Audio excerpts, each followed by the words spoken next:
Hi friends, வாங்க இன்றைக்கி ஒரு சூப்பரான பொடி தான் தயாரிக்க போகிறோம்.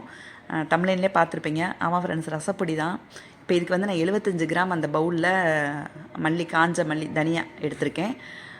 அதுக்கு நம்ம தேவையான அளவு அடுத்தடுத்து பார்க்கலாம். நம்ம இங்கே பாருங்கள், இது 75 கிராம் நான் மல்லி போட்டிருக்கேன் இல்லையா. இதுக்கு 50 கிராம் துவரம்பருப்பு. நாங்கள் துவரம்பருப்பு சேர்ப்போம் ஃப்ரெண்ட்ஸ். அது வந்து கொஞ்சம் திக்னஸ் கொடுக்கும், நல்லா வாசனையாக இருக்கும் துவரம்பருப்பு சேர்த்தோன்னா.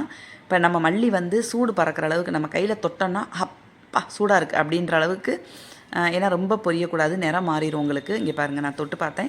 இன்னும் ஒரு 2 செகண்டு வறுத்துக்கணும். அப்போ நம்ம தொட்டு நல்லா சூடாகிடுச்சுன்னா நம்ம மாற்றிக்கலாம். நான் எப்பயும் சொல்கிற மாதிரி தான் ஃப்ரெண்ட்ஸ், நான் மாடியில் போட்டேன்னா மாடியில் ஒரு மணி நேரமாவது உட்காரணும். நமக்கு வெயிலில் உட்காந்தா தலைவலி வந்துடும். வெயிலில் உட்காரதுக்கு நான் சொல்லலை, அந்த அவ்வளோ நேரம் உட்காந்துருக்கணும். அதனால தான் சரி நம்ம வறுத்தே அரைச்சிருவோம் அப்படின்ட்டு. இப்போ நல்லா தனியாக நல்லா சூடாகிடுச்சு, மாற்றிக்குவோம். இப்போ அதுக்கு நம்ம துவரம்பருப்பையும் நல்லா வறுத்துக்குவோம். துவரம்பருப்பு எல்லாருக்குமே தெரியும் எப்படி வறுக்கணும்னு. ஏன்னா சூடு பறக்க இது பண்ணக்கூடாது, லைட்டாக பொன் நிறமாக வரும்னு சொல்லுவாங்க இல்லையா, அந்த நேரம் நீங்கள் மாற்றிக்கங்க.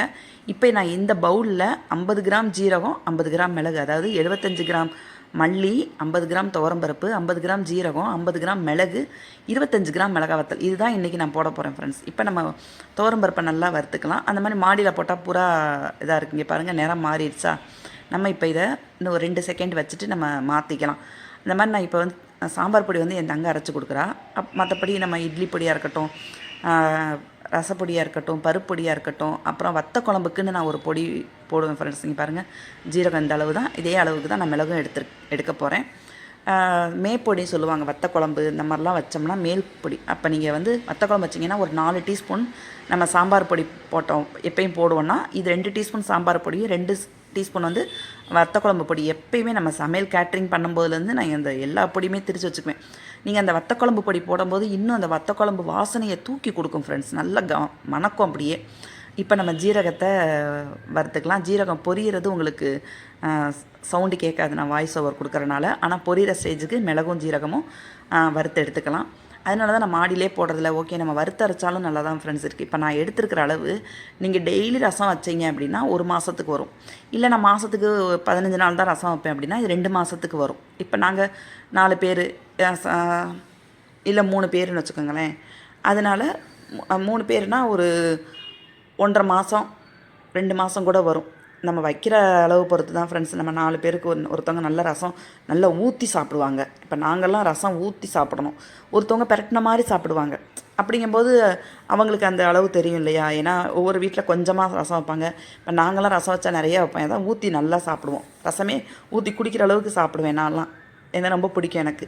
இப்போ ஜீரகம் வறுத்தாச்சு. இப்போ அடுத்து மிளகு போட்டுக்கலாம். நான் அன்றைக்கி வந்து நம்ம க்ளீனிங் வீடியோ போட்டிருந்தேன் இல்லையா, ஸ்டோர் ரூம் க்ளீனிக் வேலை. அது ஒரு வாரமாக தேய்ச்ச பாத்திரம் ஃப்ரெண்ட்ஸ். எதுக்கு என்னமோ பையன் சொல்ல வந்தேன், அதுக்குள்ளே அந்த டாபிக் முடிஞ்சு. இப்போ மிளகு வறுத்துட்டேங்க. பாருங்கள், இந்த மிளகாய் வத்தல் வந்து சின்னதாக இருக்குது ஃப்ரெண்ட்ஸ்.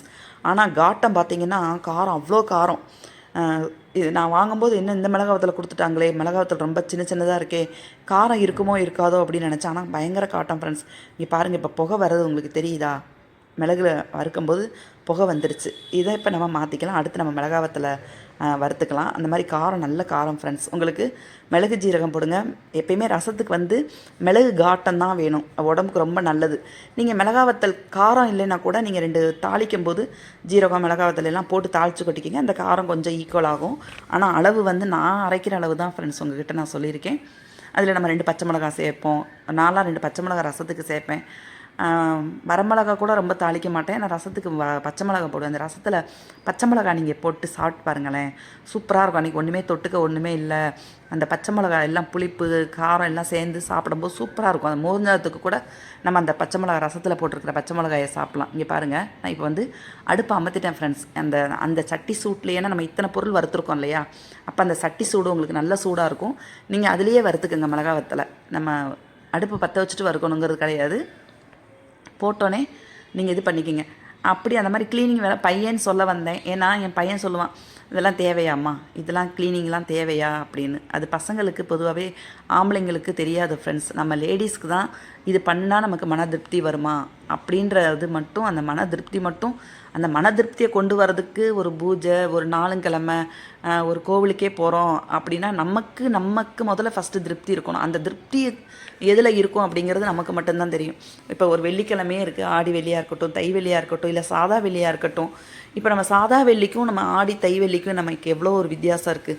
அந்த மாதிரி தான் வரலட்சுமி நோன்பு. இப்போ ஆடி வெள்ளிக்கெல்லாம் நம்ம ரொம்ப விசேஷமாக கோவில்களுக்கெலாம் போகிறோம், அம்மன் கோயில்களுக்கு போகிறோம், அந்த மாதிரி போகிறோம். இப்போ நம்ம அதெல்லாம் வறுத்து ஆறிடுச்சு ஃப்ரெண்ட்ஸ். இப்போ நம்ம அதை வந்து மிக்சியில் போட்டு ஒரு முதல்ல மிளகாவத்தில் போட்டு ஒரு சுற்றிக்குவோம். சுற்றினதுக்கப்புறம் நம்ம அந்த வறுத்து வச்சது காஞ்சிருச்சு. இப்போ பாருங்கள், ஒரு பொடிச்சிட்டு வந்துட்டேன். இப்போ இதுக்கு நம்ம எல்லாம் கொஞ்சம் பாதி பாதியாக அரைச்சிக்கலாம் ஃப்ரெண்ட்ஸ். அந்த மாதிரி என் பையன் சொல்லும்போது நான் நினைப்பேன், அவங்க சொல்லிட்டு போயிடுவாங்க. அது பெண்கள் நமக்கு தான் அந்த இது தெரியும் இல்லையா? நம்ம பூஜையாக இருக்கட்டும், சமையல் வேலையாக இருக்கட்டும், நமக்கு அது பார்த்தா தான் திருப்திப்படுங்கிறது நமக்கு மட்டும்தான் தெரியும். இங்கே பாருங்கள், இப்போ நான் ஒரு தடவை போட்டு வந்துட்டேன் ஃப்ரெண்ட்ஸ். இது 2 ட்ரிப்புக்கு இருக்குது அரைக்கிறதுக்கு. நான் ஒரு ட்ரிப்பு போட்டு வந்துட்டேன். இங்கே பாருங்கள், நல்லா அரைஞ்சிருச்சு. இதில் ஒரே ஒரு மிளகா வத்தல் மாட்டிக்கிச்சு பாருங்கள். இதை நம்ம எடுத்து அடுத்த முறை அரைக்கும்போது நம்ம போட்டுக்கலாம். அந்த மாதிரி இங்கே பாருங்கள், மிளகா வத்தல் இதை எடுத்து அடுத்த முறை நம்ம அரைக்கும்போது அரைச்சிக்கலாம். இந்த முறை அரைக்கும்போது சிகப்பாக இருக்கும். இங்கே பாருங்கள், இதுதான் பக்குவம். நம்ம இது பண்ணோன்னா அந்த பொடி இது ரொம்ப நைஸாகவும் ஆகக்கூடாது, ரொம்ப தரத்தல்லாவாக இருக்கக்கூடாது. இப்போ இதை அரைச்சாச்சு, நம்ம அடுத்த ரவுண்டு போட்டுக்கலாம். இது வந்து கொஞ்சம் சிகப்பாக இருக்கும் ஃப்ரெண்ட்ஸ். அடுத்து நான் அரைக்கும்போது கொஞ்சம், ஏன்னா இதில் மிளகு ஜீரகம் நிறைய இருக்குது. நான் ஃபஸ்ட்டு போட்டப்போ மிளகா வத்தல் போட்டிருக்கோம், அதனால் அந்த நேரம் இருக்குது. இப்போ இது போடுறதுல கொஞ்சம் உங்களுக்கு நேரம் மாறும். அப்போ ரெண்டையும் மிக்ஸ் பண்ணிக்கோங்க. அந்த மாதிரி ரசப்பொடி இருந்ததுன்னா ஓகே, இந்த மாதிரி க்ளீனிங் வேலையும் போயிட்டுருக்கு. நம்ம பொடியும் தீந்துடுச்சு, எல்லாமே ஃப்ரெஷ்ஷாக அரைச்சி வச்சுக்குவோம். அப்படின்றனால நேத்திக்கு நான் வந்து வியாழக்கிழமை இல்லையா, அதனால் நேத்திக்கு நான் சமையல் பண்ணலை ஃப்ரெண்ட்ஸ். சரி ஓகே, இந்த வேலைலாம் பார்ப்போன்ட்டு பூஜை வேலை அப்புறம் இந்த வேலைலாம் பார்த்துட்டு இருந்தேன். கஞ்சி மட்டும் போட்டு குடிச்சிட்டோம். இப்போ பாருங்கள், இதுவும் அரைச்சிட்டு வந்தாச்சு. இப்போ உங்களுக்கு தெரியுதுன்னு நினைக்கிறேன், இந்த நேரத்துக்கும் அந்த நேரத்துக்கும் வித்தியாசம் இருக்கா? இப்போ அதை நம்ம ரெண்டையும் மிக்ஸ் பண்ணிவிட்டு வந்துடுவோம். மிக்ஸ் பண்ணிவிட்டு உங்கள்கிட்ட அப்படியே வரும் ஃப்ரெண்ட்ஸ். அப்படியே என்ன சொல்கிறது, ஒவ்வொரு நேரம் நான் வாய்ஸ் ஓவர் கொடுக்கும்போது எதையோ ஒன்று நம்ம நினச்சி பேசணும்னு நினைப்போம். ஆனால் அந்த அன்றைக்கி அது பேச வராது. டக்குன்னு அதை மறந்துடுவோம். மறதிங்கிறது எல்லாருக்குமே உண்டானது தான். மறக்கவே மாட்டேன் ஃப்ரெண்ட்ஸ். இப்போலாம் நம்ம பேசிகிட்டு இருக்கும்போது ஏதோ சொல்லணும்னு நினைப்பேன், ஆனால் மறந்துடுவேன். இங்கே பாருங்கள், இப்போ கலக்கிட்டு வந்தாச்சு. சூப்பரான ஒரு ரசப்பொடி ரெடி ஆகிடுச்சு. அப்படியே எனக்கு நான் இங்கே அதை அரைச்சி கொட்டும் போதே எனக்கு மூக்கில் அப்படியே காந்துது. அது என்ன சொல்கிறது, ஸ்டைனஸ் சொல்லுவாங்கள்ல ஃப்ரெண்ட்ஸ், தும்முவாங்க. என் பையனுக்குலாம் நான் பொடி அரைக்கும் போது என் பையனை பக்கத்தில் வச்சுட்டு அரைக்கவே மாட்டேன் ஃப்ரெண்ட்ஸ். 1000 தும்முவார். அதே மாதிரி தான் எனக்கும் இப்போ எல்லாம் காட்டம் சேர மாட்டேங்குது. இப்போ இது நல்லா ஆறினோடனே நம்ம ஒரு டப்பாவில் மாற்றி வச்சுக்குவோம். இப்போ நம்ம ரசப்பொடி, இட்லி பொடி, பருப்பு பொடி, சாம்பார் பொடிலாம் இருந்தால் டக்குன்னு ஒரு காய்கறி கட் பண்ணோமா, சமையல் பண்ணோமா அப்படின்றது ஆகிடும். ஏன்னா நமக்கு பொடி வகை இருந்தால் அவ்வளோ சௌகரியமாக இருக்கும் லேடிஸ்க்கு.